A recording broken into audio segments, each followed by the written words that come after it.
the hand of God.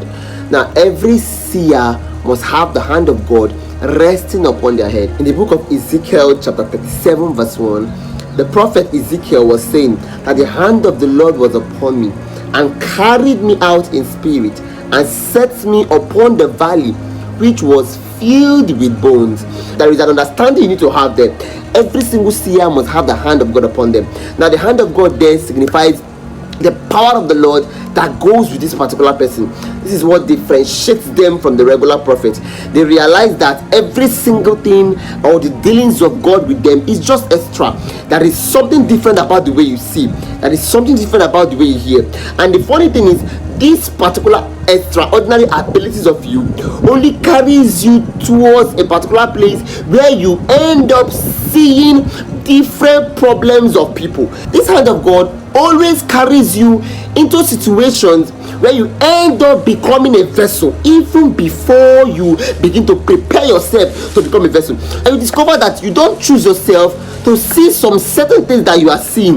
You just end up seeing them by virtue of the hand of the Lord upon you. Now, prophet Ezekiel was walking when the Lord lifted him in spirit and took him to the valley. He was lifted in spirit. Now, this is trying to tell you that every seer is a person who would walk in the realm of the spirit.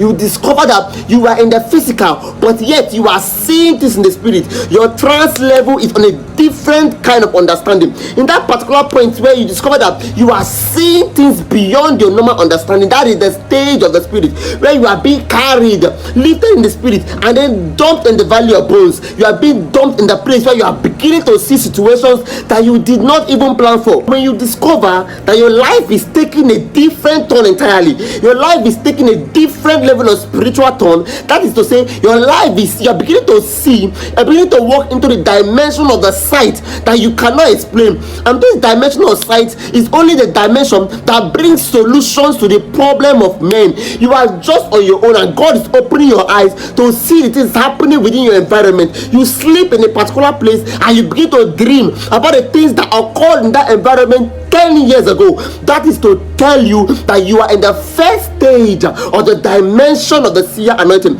The Lord is beginning to embrace you with the seer anointing, and as a child of God and as a seer, you have to welcome this reality by understanding that the hand of the Lord is upon you. Now, this hand of the Lord is the major influence behind the power, behind the sight, behind the extraordinary trance that you are experiencing. It is not just a regular occurrence. It is something different, and you know it. It is because there is the hand of the Lord upon you. Every single seer must have the hand